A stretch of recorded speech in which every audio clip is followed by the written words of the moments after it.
मा तपाईको गाडीको इन्जिन्सले निकालेको धुवाँको बारेमा जान्नेछौँ, जसलाई हामी एक्जस्ट स्मोक भनिन्छ र टाइप्स अफ एक्जस्ट स्मोकको बारेमा कम्प्लिटली सरल भाषामा जान्ने कोसिस गरौँ। So hello everyone, welcome to SDinfotech। Automobile इन्जिन्सलाई स्टार्ट गर्नुको लागि हामीलाई एयर र फ्युल युज गरिएको हुन्छ इन्जिन्सको भित्र, जुन चाहिँलाई हामी बाल्छौँ। फ्युल भन्नुको मतलब पेट्रोल र डिजल इन्जिन्सको भित्र बालेर जुन बलेको धुवाँ एक्जस्ट सिस्टमबाट, साइलेन्सर पाइपबाट, टेल पाइपबाट इमिट गराउँछ एटमोस्फियरमा। त्यो मोस्टली जेनरली हामीले ज्यादा ब्ल्याक एन्ड व्हाइटमा देख्छौँ भने कोही बेला हामी नोटिस गर्छौँ ब्लूमा अथवा ग्रेमा पनि।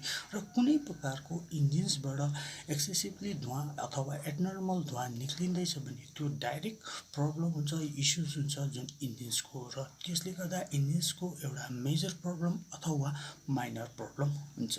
र मेजर प्रब्लम जुन चाहिँ एक्सेसिभ धुवाँ निक्लिँदैछ जति पनि पुरानो गाडीहरूमा हो भने त्यो एउटा स्पेसियली हामीले इन्जिन्सको भित्रको इन्टरनल मुभिङ पार्ट्सहरूमा कुनै प्रकारको खराबी अथवा वेयर आउट भएको छ, जस्तै pistons, connecting rod, cylinder head, cylinder ब्लकमा इस्यु छ भने त्यो एउटा एक्सेसिभ धुवाँ बाहिर निक्लिन्छ। त्यसरी नै माइनर जति पनि प्रब्लम्स हुन्छ जुन इन्जिनसँग आउटसाइडमा लागेको पार्ट्सहरू, कम्पोनेन्ट्सहरूको कुनै प्रकारको फेलियर भयो भने त्यो एउटा माइनर प्रब्लम, हामीले इजिली त्यसलाई सर्ट आउट गर्न सकिन्छ। हामीले पार्ट्सलाई एउटा रिप्लेस गरेर अथवा हामीले त्यसलाई रिपेयर गरेर पनि त्यो प्रब्लमलाई सर्ट आउट गर्न सकिन्छ।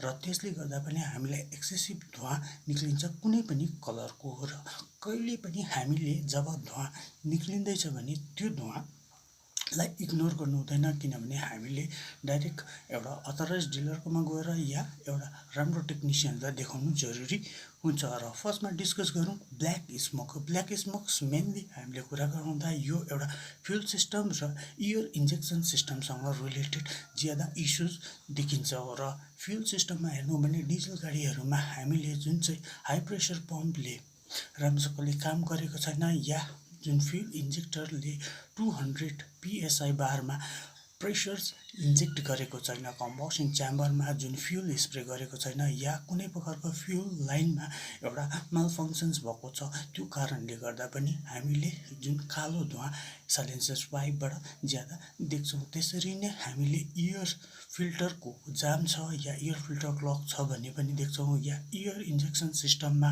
कुनै फेलियर छ, या जुन एयर सक्सन राम्रोसँगले गरेको छैन इन्जिन्सभित्र, त्यो कारणले पनि कालो धुवाँ हामीले देख्छौँ। र विशेष गरी हामीले जुन पेट्रोल अथवा डिजल इन्जिन्समा आजको दिनमा हामीले टर्बो युज गरेको हुन्छ, टर्बोको कुनै प्रकारको फेलियर भएको कारणले गर्दा पनि हामीले ज्यादा कालो धुवाँ देख्छौँ। त्यसरी नै इन्टरकुलरमा एक्सेसिभ जुन मोबिल आयो भने पनि हामीले कालो धुवाँ देख्छौँ। र मेन पेट्रोल गाडीमा हामीले कालो धुवाँको कारण चाहिँ हुन्छ जुन पेट्रोल र एयरको जुन मात्रा हुन्छ त्यसको कम्बिनेसन्स राम्रोसँगले मिलेन। भन्नुको मतलब त्यसलाई एउटा हामी टेक्निकलमा रिच मिक्सचर भनिन्छ।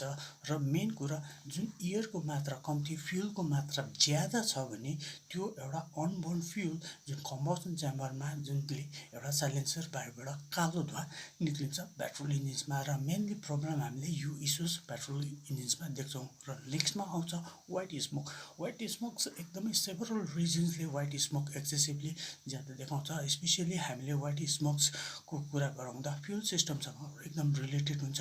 फ्युल सिस्टमको कुनै पनि पार्ट्सहरू फेलियर छ, या प्रेसराइज फ्युल अथवा फ्युल टाइमिङमा या फ्युलको पुवर क्वालिटिजहरू छ भने पनि हामीले व्हाइट स्मोक्स देख्छौँ। र पेट्रोल इन्जिन्समा कुरा गर्दा हामीले पेट्रोल इन्जिन्सको मर्निङ टाइममा विन्टरमा त्यो एउटा 5 देखि 10 मिनटसम्म एउटा व्हाइट स्मोक ज्यादा निक्लिन्छ। र जब इन्जिन्स अलिकति वार्मअप हुन्छ, जुन चाहिँ स्टिम कन्डेन्सेसन भइसकेपछि फेरि एउटा नर्मल ट्रान्सपरेन्ट जुन धुवाँ निक्लिन्छ, त्यो एउटा जुन आफ्टर द ट्रिटमेन्ट, किनभने आजको दिनमा जति पनि हामीले पेट्रोल र डिजल गाडीमा इन्जिन्समा एउटा BS नर्म्स जुन चाहिँ रेगुलेट बडी छ, भारत स्टेट इमिसन्स नर्म्सको कारणले जुन हार्मफुल ग्यासलाई हार्मलेस बनाएर निकाल्छ। त्यही कारण त्यो हामीले ज्यादातर एउटा गाडी इन्जिन्स एउटा रनिङ भएको कारणमा ट्रान्सपरेन्ट जुन ग्यासेस देख्छौँ, जो देख्दैनौँ, नोटिस हुँदैन। र मेन कुरा आउँछ जुन व्हाइट स्मोक्स इन्जिन्सको जति पनि मुभिङ पार्ट्सहरू, कुनै प्रकारको इन्जिन सिलिन्डरमा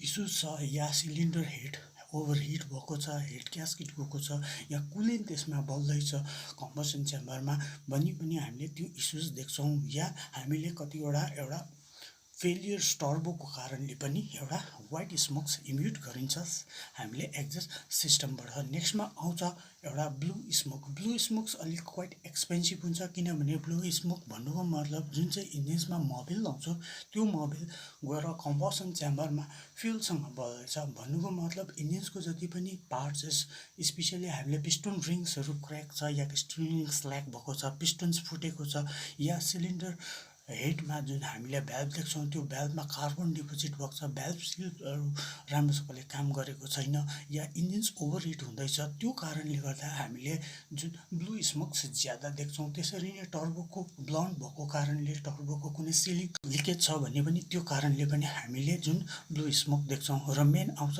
एउटा पिसिबी भ्याल्भ जुन चाहिँ इन्जिन्सको आउटसाइडमा फिट भएको हुन्छ, त्यो पिसिबी भ्याल्भ जाम छ भने पनि हामीले एउटा ब्लू स्मोक देख्छौँ। र ब्लू स्मोक क्वाइट एक्सपेन्सिभ हुन्छ, त्यसको लागि इन्जिन्स ओभरअलिङ गर्नु जरुरी हुन्छ। र नेक्स्टमा आउँछ ग्रे स्मोक। ग्रे स्मोक र ब्लू स्मोक हुन्छ त्यो एउटा सिमिलर हुन्छ। विशेष गरी जुन गियरबक्समा जुन हामीले गियर ओइल लाउँछौँ त्यो गियर ओइल इन्जिन्सको कुनै पनि हट पार्ट्स कम्पोनेन्ट्सहरूमा लाग्यो भने त्यो एउटा ब्लू या ग्रे स्मोक ज्यादा निक्लिन्छ। र कुनै पनि एक्सेसिभ फ्युल ग्यास निक्लिन्छ, त्यो एउटा डेन्जर हो। यो त्यो आजको भिडियो कहिले पनि सेयर गरिदिनुहोस् एन्ड सब्सक्राइब दिस माई